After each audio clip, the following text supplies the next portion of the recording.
নমস্কাৰ ছাত্ৰ ছাত্ৰীসকল, মই তোমালোকক স্বাগতম জনাইছোঁ মোৰ ইউটিউব চেনেললৈ। তো ছাত্ৰ ছাত্ৰীসকল, আজি আমি ক্লাছ 8ৰ অসমীয়া বিষয়ৰ 6 নম্বৰ অধ্যয়ন প্ৰগতি সোণৰ বাট এই চেপ্টাৰটো আমি আলোচনা কৰিম আৰু ইয়াৰ প্ৰশ্নোত্তৰকেইটা আমি আলোচনা কৰিম। প্ৰগতি সোণৰ বাট পাঠটো শুদ্ধ উচ্চাৰণেৰে কেইবাবাৰো পঢ়া, এইটো পঢ়িব দিছে 1 নম্বৰ। 2 নম্বৰ কৈছে উত্তৰ দিয়া। হাইস্কুলৰ প্ৰকাণ্ড খেলপথাৰখন লোকাৰণ্য হোৱাৰ কাৰণ কি? উত্তৰটো হ'ব হাইস্কুল প্ৰকাণ্ড খেলপথাৰখন লোকাৰণ্য হোৱাৰ কাৰণ হ'ল অঞ্চলটোৰ মহিলাসকলে আত্মসহায়ক গোটৰ প্ৰদৰ্শনী এখন পাতিছিল। খ নম্বৰ প্ৰশ্ন, প্ৰদৰ্শনীখন কোনে পাতিছিল? উত্তৰ হ'ব প্ৰদৰ্শনীখন অঞ্চলটোৰ মহিলাসকলে পাতিছিল।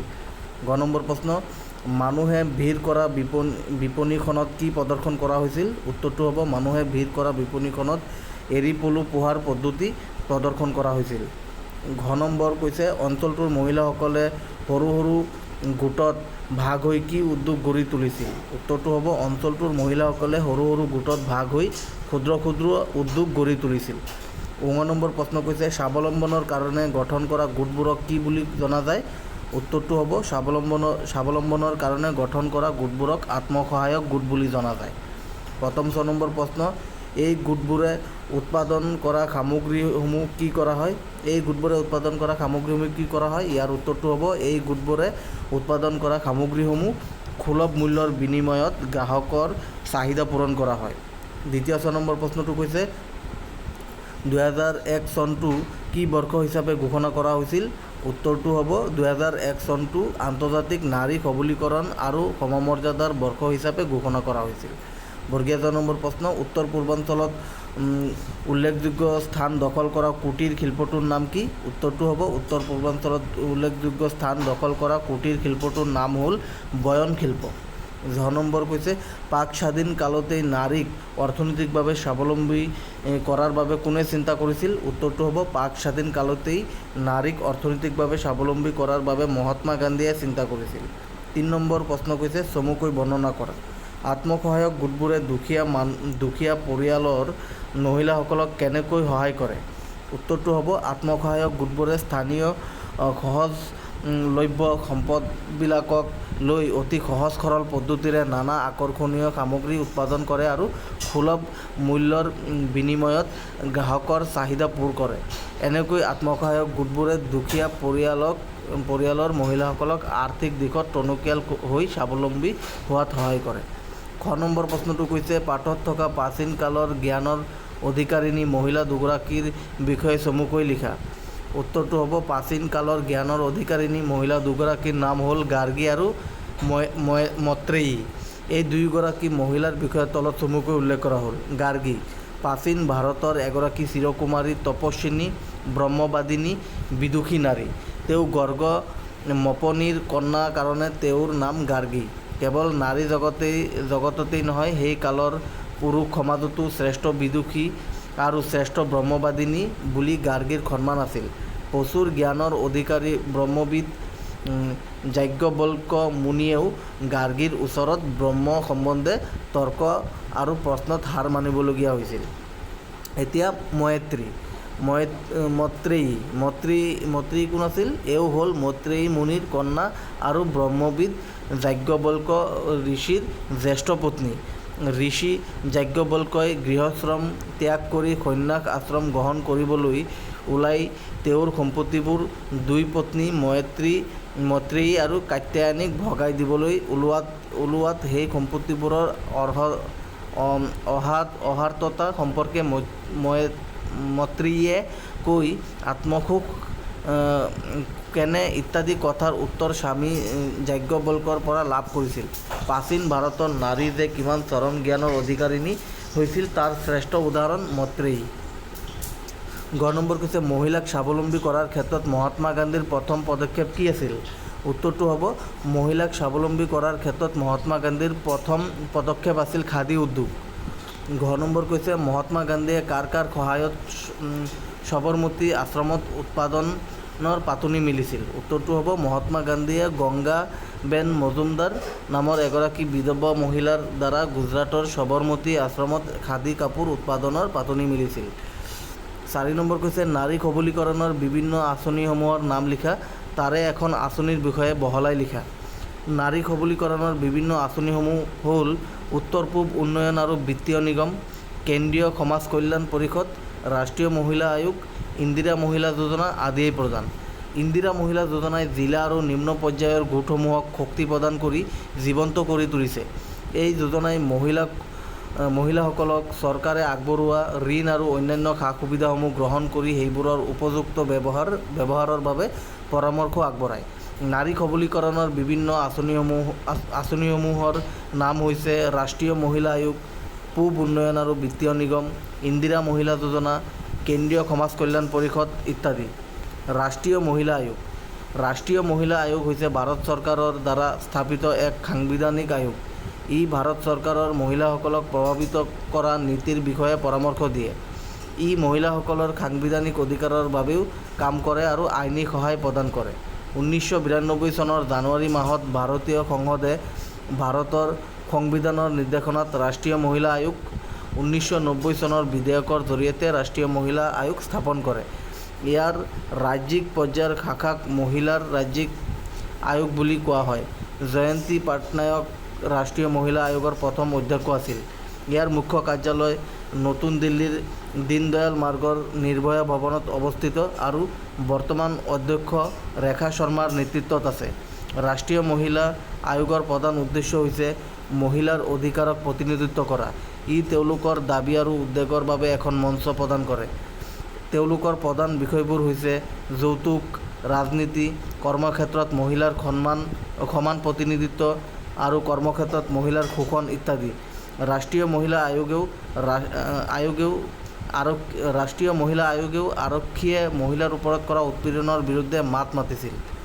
5 নম্বৰ কৈছে তলৰ শব্দবোৰৰ অৰ্থ শব্দ সম্ভাৰ আৰু অভিধানৰ পৰা বিচাৰি উলিয়াই লিখা। বিপণী, দোকান, বজাৰ। ক্ৰেতা, কিনোতা। সুপ্ত, লুকাই থকা। অফুৰন্ত, যাৰ শেষ নাই। টনকিয়াল, আৰ্থিকভাৱে সবল। সমমৰ্যাদা, সমান অধিকাৰ। প্ৰদৰ্শন, দেখুওৱা কাৰ্য। স্বাৱলম্বী, স্বনিৰ্ভৰশীল। গঠনাত্মক, গঠনমূলক। পদমৰ্যাদা, বিষয়ভাৰ, গৌৰৱ। পদক্ষেপ, ব্যৱস্থা গ্ৰহণ কৰা। আন্তৰ্জাতিক, বহুজাতিৰ মাজত থকা, সকলো ৰাষ্ট্ৰৰ মাজত থকা। 6 নম্বৰ কৈছে অসমীয়া শিপিনীয়ে কাপোৰত সপোন ৰচিব পাৰে। এই কথাষাৰ কোনে, কেতিয়া আৰু কিয় কৈছিল? উত্তৰটো হ'ব অসমীয়া শিপিনীয়ে কাপোৰত সপোন ৰচিব পাৰে। এই কথাষাৰ মহাত্মা গান্ধীয়ে এবাৰ অসমলৈ আহোঁতে অসমীয়া শিপিনীয়ে বোৱা কাপোৰ দেখি স্তম্ভিত হৈ মন্তব্য কৰিছিল। 7 নম্বৰ কৈছে বুজাই কোৱা আৰু লিখা। ক, আত্মসহায়ক গোট আৰু ইয়াৰ কাম কাজ। উত্তৰটো হ'ব দুখীয়া শ্ৰেণীৰ ৰাইজৰ দ্বাৰা স্বেচ্ছামূলকভাৱে গঠিত এটি গোট। দুখীয়া শ্ৰেণীৰ ৰাইজৰ দ্বাৰা স্বেচ্ছামূলকভাৱে গঠিত এটি গোট। এই গোটৰ সদস্যসকলৰ আৰ্থিক অৱস্থা একে পৰ্যায়ৰ হয়। তেওঁলোকৰ মাজত মিলা প্ৰীতি, সদ্ভাৱ থাকিব লাগে। গোটবোৰ প্ৰতিজন সদস্যই উপাৰ্জনৰ ৰাহি ধন সাপ্তাহিক বা পষেকীয়া বা মাহেকীয়া কিস্তিত জমা কৰি এটা সমূহীয়া পুঁজি গঠন কৰে। প্ৰয়োজন অনুসৰি অভাৱী সদস্যলৈ এই সমূহীয়া পুঁজিৰ পৰা ঋণ দিয়ে। এই ঋণৰ বাবে গোটটোৱে এটা নিৰ্দিষ্ট হাৰত সুদ হয়। এই আত্মসহায়ক গোটৰ মূল উদ্দেশ্য হ'ল নিয়মীয়াকৈ সঞ্চয় কৰা, সঞ্চয় পুঁজিৰ পৰা ঋণ দিয়া। গোটটো পৈণত হৈ উঠিলে বেংকৰ লগত সংযোজন স্থাপন কৰি ঋণ লোৱাৰ ব্যৱস্থা কৰা। খ নম্বৰ প্ৰশ্ন নাৰী সবলীকৰণৰ বিভিন্ন আঁচনিসমূহ আৰু ইয়াৰ কাম। উত্তৰটো হ'ব নাৰী সবলীকৰণৰ বিভিন্ন আঁচনিসমূহ হ'ল উত্তৰ পূব উন্নয়ন আৰু বিত্তীয় নিগম, কেন্দ্ৰীয় সমাজ কল্যাণ পৰিষদ, ৰাষ্ট্ৰীয় মহিলা আয়োগ, ইন্দিৰা মহিলা যোজনা ইত্যাদি। এই আঁচনিবোৰৰ কাম হ'ল নাৰীক স্বাৱলম্বী কৰি গঢ়ি তোলা আৰু তেওঁলোকৰ অন্তৰৰ সুপ্ত প্ৰতিভা বিকশিত কৰিবলৈ সামাজিক স্বীকৃতি আৰু সহযোগিতা আগবঢ়োৱা। কি কাম কৰি মহিলাসকল স্বাৱলম্বী হ'ব পাৰে? উত্তৰটো হ'ব মহিলাসকলে বিভিন্ন ধৰণৰ কুটিৰ শিল্পৰ জৰিয়তে স্বাৱলম্বী হ'ব পাৰে। নিজ হাতেৰে বনোৱা বস্তু নিজ ঘৰতে উদ্যোগ প্ৰতিষ্ঠা কৰিও স্বাৱলম্বন হ'ব পাৰে। 8 নম্বৰ প্ৰশ্ন, অৰ্থৰ পাৰ্থক্য দেখুৱাই বাক্য ৰচনা কৰা। উত্তৰ, নাৰী মানে মহিলা। আজিৰ নাৰীসকল সকলো দিশতে আগবঢ়া। নাৰী, নাৰী জুৰি। নাটকখন চাই হাঁহিত পেটৰ নাৰীডাল ডাল হ'ল।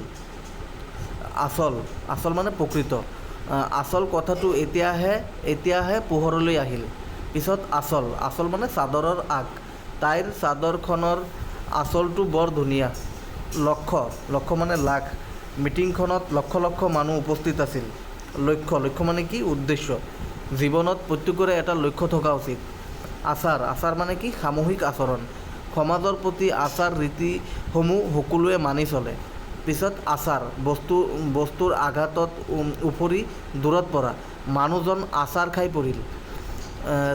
তাত মানে সৌখিনিত। বস্তুটো তাত আছে। তাত মানে তাঁতশাল। অসমীয়া শিপিনীয়ে তাঁতশালত সপোন ৰচে। ফাঁচি নহয়, ফাঁকি। ফাঁকি মানে কি? মিছা। ইমান দিনে সি আমাক ফাঁকি দি আছিল। আৰু এটা আছে ফাঁকি পদ্যৰ এক চৰণ। এই কবিতা ফাঁকি শুনিবলৈ বৰ খুৱালা। মানে একেটা অৰ্থ দুবাৰকৈ বুজাইছে। আচাৰ, তাত, ফাঁকি এইবোৰ। আৰু ইয়াৰ অৰ্থও কৈছে আৰু বাক্যও ৰচনা কৰিছোঁ। 9 নম্বৰ কৈছে, তলৰ বিপৰীত অৰ্থ বুজোৱা শব্দবোৰ পাঠটোৰ পৰা বিচাৰি উলিয়াই লিখা। উত্তৰটো হ'ব কঠিন কি হ'ব? কোমল। নবীন, প্ৰবীণ। পৰ নিৰ্ভৰশীল, আত্মনিৰ্ভৰশীল। দুৰ্লভ, সুলভ। খৰগতি, লেহেমীয়া। পূৰ্ণিমা, অমাৱস্যা। অনধিকাৰ, অধিকাৰ। নিন্দা, প্ৰশংসা। অনাৱশ্যক, আৱশ্যক। জাগ্ৰত, সুপ্ত। ধ্বংস, সৃষ্টি। অসম্ভৱ, সম্ভৱ। 10 নম্বৰটো কৈছে এটা শব্দত প্ৰকাশ কৰা। যি আনৰ ওপৰত নিৰ্ভৰ কৰে, পৰনিৰ্ভৰশীল। যি নিজৰ ওপৰত নিৰ্ভৰ কৰি চলে, স্বাৱলম্বী। স্থানীয়ভাৱে পোৱা সম্পদ আৰু সাধাৰণ আহিলাৰ সহায়ত ঘৰে ঘৰে গঢ়ি উঠা শিল্প, কুটীৰ শিল্প। যি আনক হিংসা নকৰে, অহিংসুক। যি নিজৰ স্বাৰ্থৰ কথা চিন্তা কৰে, স্বাৰ্থপৰ। যিজনে নিজৰ ওপৰত বিশ্বাস ৰাখে, আত্মবিশ্বাসী। এতিয়া 11 নম্বৰ কৈছে সন্ধি ভাঙা আৰু গঠন কৰা। স্বযোগ অধীন, স্বাধীন। উদ্যোগ নতি, উন্নতি। উদ্যোগ মত, উন্মত। সমযোগকৃত, সংস্কৃত। জীবযোগ অন্ত, জীৱন্ত। স্বযোগ অৱলম্বন, স্বাৱলম্বন। উদ্যোগ ঘাটন, উদ্ঘাটন। উদ্যোগ চাৰণ, উচ্চাৰণ। এতিয়া কোৱা হৈছে পৰাধীন। পৰাধীন কি হ'ব? পৰযোগ অধীন। উন্নয়ন, উদ্যোগ নয়ন। সংগীত, সমযোগ গীত। মহাত্মা, মহাযোগ আত্মা, মহাত্মা। যথেষ্ট, যথাযোগ ইষ্ট। অতীত, অতিযোগ ঈদ। যথোচিত, যথাযোগ উচিত। বিদ্যুৎসাহী, বিদ্যাযোগ উৎসাহী, বিদ্যুৎসাহী। 12 নম্বৰ কৈছে তলৰ শব্দবিলাক বহুবচনলৈ পৰিৱৰ্তন কৰা। শিক্ষক, শিক্ষকসকল। ছাত্ৰ, ছাত্ৰসকল। মানুহ, মানুহবোৰ। গুৰু, গুৰুবোৰ। গ্ৰন্থ, গ্ৰন্থসমূহ। গুৰু, গুৰুবৃন্দ। পৰ্বত, পৰ্বতবিলাক। মহিলা, মহিলাসকল। 13 নম্বৰ কৈছে তলত দিয়া যুক্তাক্ষৰ কেইটাৰে অৰ্থ প্ৰকাশক শব্দ লিখা। চেচেচ্ছ, বিচ্ছেদ। সতেস্থ, বস্তু। গৈৰাগ্ৰ, উগ্ৰ। নৈথন্থ, কণ্ঠ। নৈথন্থ, গ্ৰন্থ।